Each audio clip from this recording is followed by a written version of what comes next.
What is going on, Colts Nation? He is Jamal, and I'm Eric, your co-host of the Colts Cast. What it do? Jamal, Colts fans are angry, man. They are Good reason. angry. Good reason. As they should be. I think we all are. Every meaningful game we've played for the last several years has ended in major disappointment, and nothing changes. Nothing. Absolutely nothing. No, hey, just stop. Just stop. Look, I failed. I'm not going to sit up here and make excuses. Failed a lot of people. Highly disappointed, about where we're at. Highly disappointed about where we're at.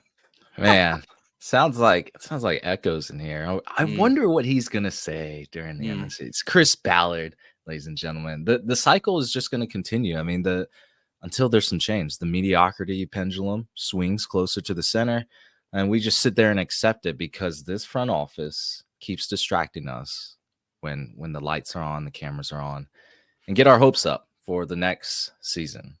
But Jamal, the jig is up. It is truly time to consider this. Is it time for Indianapolis Colts to initiate a full rebuild, top to bottom? Let's talk about, Jamal, where are we starting? Let's start by hitting that like and subscribe button. Y'all know the drill. Drop a comment below. Let us know that you are here. Let us know how you feel about the Colts getting this full rebuild going. If you're for it, if you're against it. I mean, I think the picture is pretty clear right now for a lot of people on how they feel. And I think a lot of people are on the same page. We've seen a lot of fan reactions from on Twitter or X, whatever you want to call it. We've seen a lot of professional athletes. We've seen former players. We've seen current players kind of talking about it, kind of what's going on right now and their thoughts in it. So drop a comment below and let us know how you feel. Eric, I want to hear how you feel for starters, man. Let me talk to the Colts Nation real quick. Yeah, I feel like there's been a lot of discourse around the Colts lately, and like we talked about, it's been for good reason. We're tired of it. I mean, even Pat McAfee came out and did his little spiel, which, I don't disagree with a lot of things he said. He kept it pretty formal. But at the end of it, Jamal, it starts at the top. You've been saying this for, I think it's been years now. Yeah. So I think everyone's finally, just caught up to speed. It starts at the top with Chris Ballard.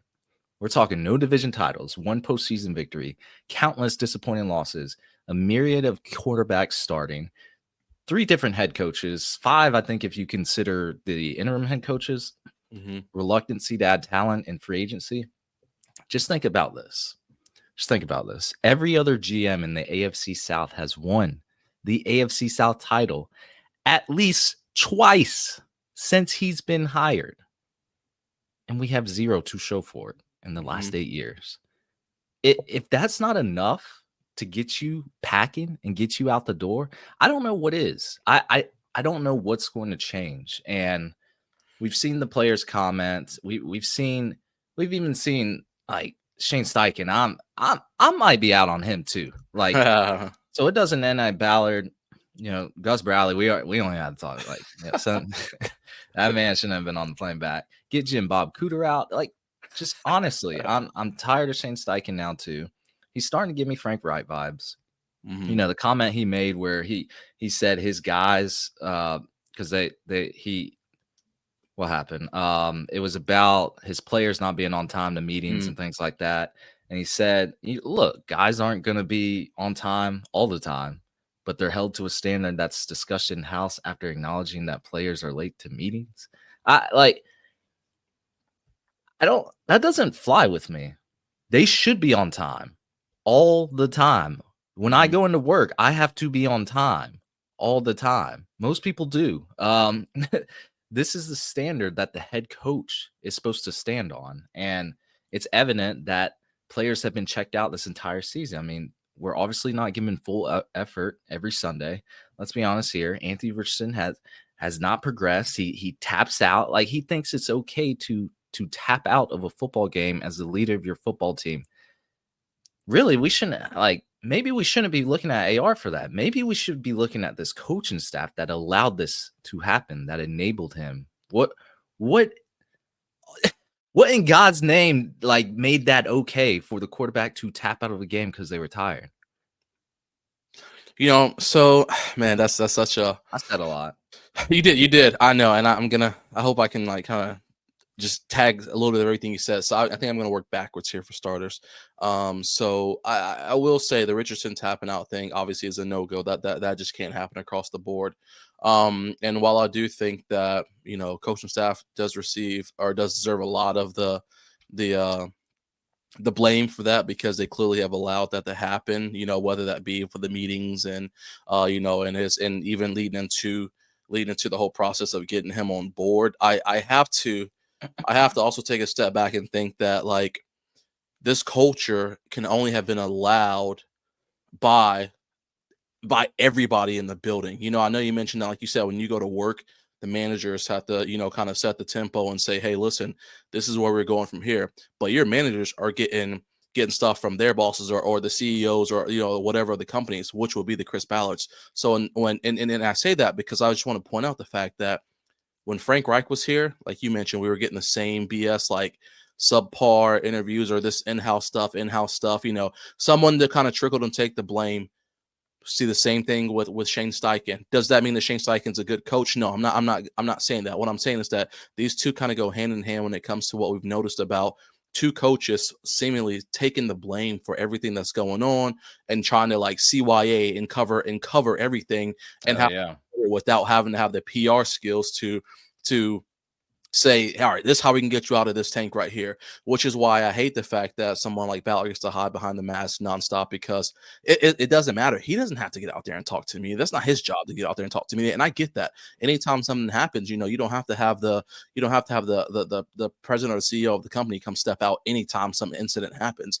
But I do think that a lot of times a lot of things have been covered up. And it has to get given through the coaching. And again, it's the small things, even something as far as like Steichen going on with the back spasms, or even saying that they handle their late players behind the scenes or whatever, however he phrased it. At what point is that strictly just coaching? The head coach saying, "Hey, this is what I want to tell the media." Like I just have a hard time believing that it's only the head coach going up there and deciding what he is going to say to the media every single That's week. true. So while I do think Shane gets a ton on his back from being that person to have to sit out there and allow these things to happen, so to speak. But he is the face of the company right now, and that's what happens when you're the face of the company. No matter what happens, is your job to come out there and it up, whether or not you truly did it or not.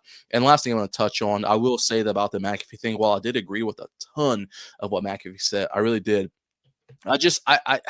I know that Richardson tapped out or whatever the case is, but like, and that is not fair. I mean, it's not right. It shouldn't be allowed or whatever the case is. But like at some point, like I understand we can make our point without having to keep going back to that. He's calling out a lame duck who's not gonna respond back to him. Richardson's not gonna respond back to him. He called out Zaire. Zaire's not going to personally respond back to him. I want to see him call out Jim Irsay. I want to see him call out Chris Ballard. Those are his boys. He's not going to piss them off. Yeah, he may have said, I'm not going to be a season ticket member anymore. Jim Irsay doesn't care about that $100K for those seats because there's going to be somebody else who's going to buy those. Now, every week, those field suites are filled with other people.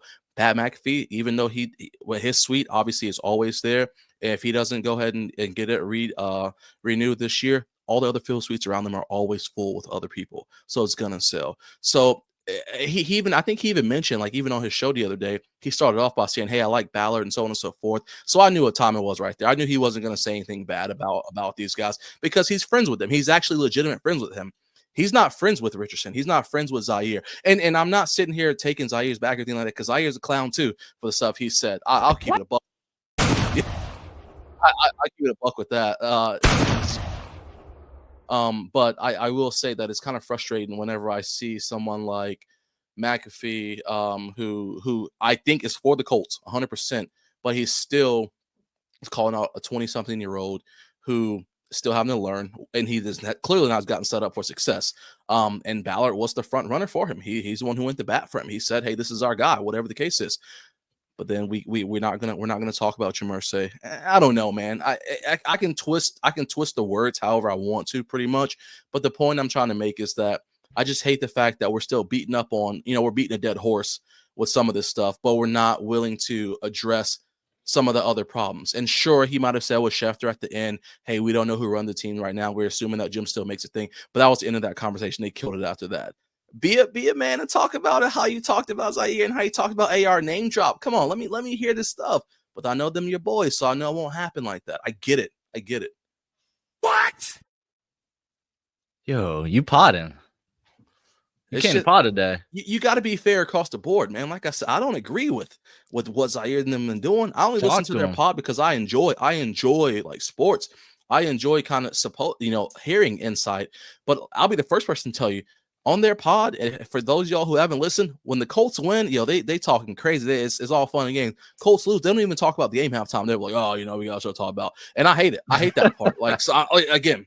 I'm not taking anybody's side here. I'm taking Jamal's side and the Colts cast side. So that's I just don't want y'all to think I'm out here calling Pat out, because I'm calling everybody out, because it's the same thing. It's the same thing that's been going on. Imagine if we could have them on the show. I wish. It'd be a fun conversation. Might get a little feisty though. I was gonna say I think a lot of it would end with the fact that we're not professional athletes. I think that would be like people's biggest claim to fame, is that we're not professional athletes. So we can't talk about sport. Yeah. That's just how it is. Yeah. Yeah, I will say, the puppeteer that's moving Shane Steichen and other people around the media when they do have to talk, it's very evident, just with the weird cover up stories and things like that's been going on. Just be transparent. At least be transparent enough where it looks real. It hasn't looked like that for a while now. For a lot of the season, even dating back to last season. I mean, even during the JT talks were kind of crazy and stuff. It was just, I've never got good vibes from stuff like that. So Shane Steichen, though, I will say, I don't think all great coordinators make great head coaches. 100% agree with that. 100%. Now, I guess the jury's still out, but it just, from what he did last season and then what we're doing this season, it seems like a complete 180. But we've seen Cliff Kingsbury, Arthur Smith, Josh McDaniels, guys like them, Vic Fangio, Gus Bradley. Gus Bradley was a head coach at one point. Now look where he's at. He's not. So it just, maybe Shane Steichen's not built for it. There's only 32 positions. Of course, you're going to try if you get the chance, but maybe he's just not built for this, or maybe it's coming from somewhere higher. Either way, it's time for. I'm fully on board with a full rebuild at this point. Even players. Players. Oh yeah. There's definitely some players that can go to. Unfortunately, in my opinion, if we're going to start fresh, anyone over 30. Prime candidates to be shipped out. Yeah. It's just because you're in the latter years of your prime, and our team is cleaning house. There's no place for you here anymore. I'm sorry. I mean that, I hate to say it, and I have a DeForest Buckner jersey, but what will DeForest Buckner do for this team that is not contending, that's not even somewhat competitive? What are they actually going to do for this team? There could just be a potential Sally Hogger, which I think some of those need to be sent out too. I know that's going to devastate our fan base, because a lot of our favorite Colts players probably shouldn't be a part of this full rebuild, unfortunately. But it's business at this point. I want to see this team get back to what it was decades ago. People respected the Indianapolis Colts. Now, I don't know what it's got to be a laughingstock at this point. So let an entire new front office come in, new coaching staff come in, build a culture from the ground up, and give us a breath of fresh air, because I cannot see Chris Ballard in that draft room in 2025. I don't want to see him in there. I don't. I mean, that was executed perfectly, man. And I don't want to see Ballard in that 2025 draft from either. But I wouldn't put it past Jim Irsay, and I hope people are still listening, but I wouldn't put it past Jim Irsay firing everybody but keeping Ballard and saying, nah, we're still going to rock out for one more year. I could 100% see that, because y'all know my man. Yeah, he whispers in his ear, man. That's all he does. But, going back to what you're saying earlier, while I do think that Shane Steichen, like you mentioned, probably it will be better at the OC position than the head coaching position. I have to say that the way we talk about how Steichen didn't set Richardson up for success and his development, and the Colts in general, the Colts also did not set Steichen up for success. They brought him into an organization where he's in over his head, and I know that he's an adult. He took the role, and like you mentioned, though, I don't know many people who are going to pass up the opportunity to be an NFL head coach, but he's in over his head, and I don't think that the Colts did everything they could to start him off on the best foot. Sure, they gave him a quarterback, but that wasn't that the quarterback was the biggest issue, but that wasn't the only issue. There are plenty of issues going on. Kind of as you mentioned, we have these people on the team who are just collecting the check. These and these people, a lot of these players know that they're not going to the Super Bowl. So if I'm not going to the Super Bowl and I put that in my head, I know I'm not going, I'm gonna get the biggest bag I can wherever I am. And the unfortunate thing for a lot of these players, if Chris Ballard truly does get fired this year, I'll be shaking in my boots because, like you mentioned, these guys they're gonna be getting cut. Because their cush life of living in Indianapolis with no worries because they're gonna get paid because we like our guys is gonna be, those days are gonna be long gone. They're gonna be long gone. So I think that Chris Ballard and company didn't do the best job of setting, or Jim Irsay and company didn't do the best job of setting Steichen up for success because they brought him into an organization that's dysfunctional, that never had the locker room, that never had the winning culture. It's literally just been since Ballard has been here. Hey, we're here. We're the Colts. We're going to figure it out. It's just going to take another year. It's just going to take another year. As long as we hit that 500 mark, we're good. We're fine. And players get that.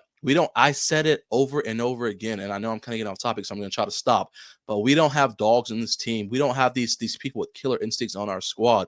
We have a bunch of players out here who are just here to have a good time, collect that bag, keep it rolling. And listen, again, if I was in the NFL, maybe I'll be doing the same thing at this point too. But I know I can bring in, I can bring in 10, 15 million a year and just be chilling.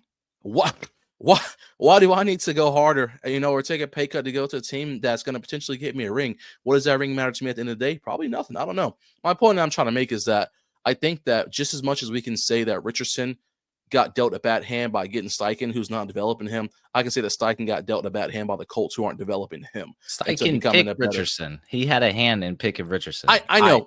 I agree.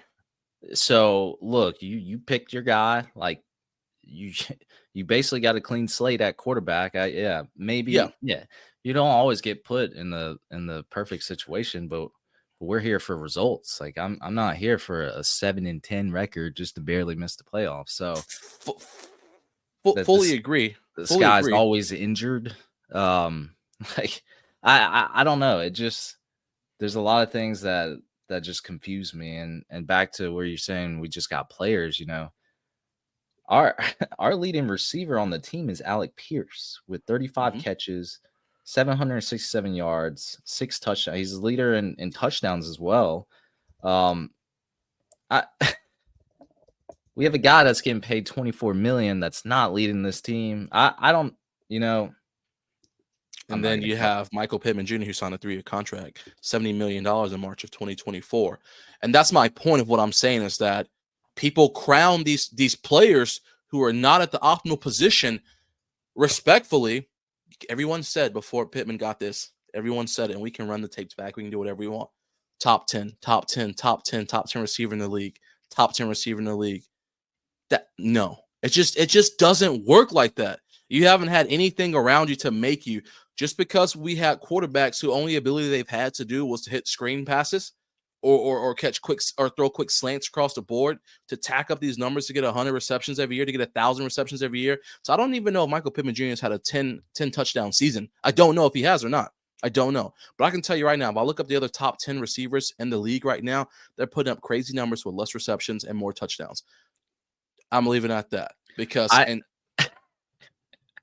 I will say, if Adonai Mitchell was actually good, I would say, maybe Pittman did not need to be on this roster. Like if we were going to draft a wide receiver, that's one thing. But I think at that time, like if you didn't get Michael Pittman signed, like what was your other option? Because at that point in time, we were still on the hook with Alec Pierce.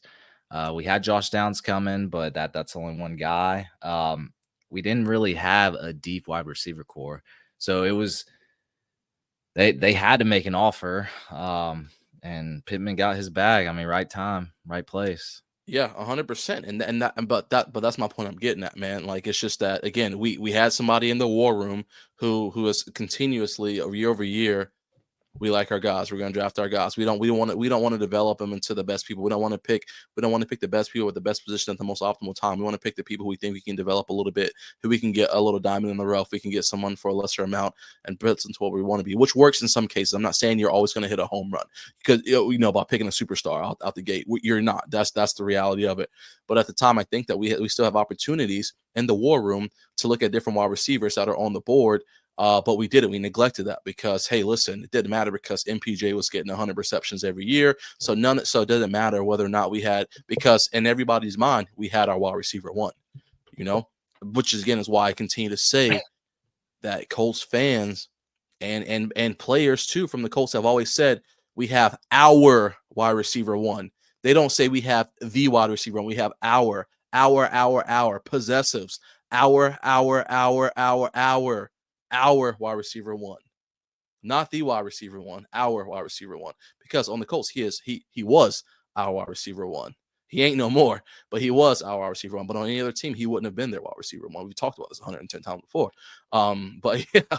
I will say the wide receiver class last year was very top heavy. I mean, you can see it this year that all the guys drafted basically in the first round have been killing it. Was Ladd McConkey a first round pick? Because he's been he's either late first or early late. Second. I'm pretty sure. Yeah, I'm pretty sure he was late first. He's been killing it with the Chargers. Brian Thomas Jr., who we could have had, looking like their number one for Jacksonville. I mean, he's putting up numbers with Mac Jones. Like he's had a tremendous rookie season. Xavier Worthy's been great. Marvin Harrison Jr.'s been up and down, but definitely showed flashes. And then Malik Neighbors, like these boys are grubbing.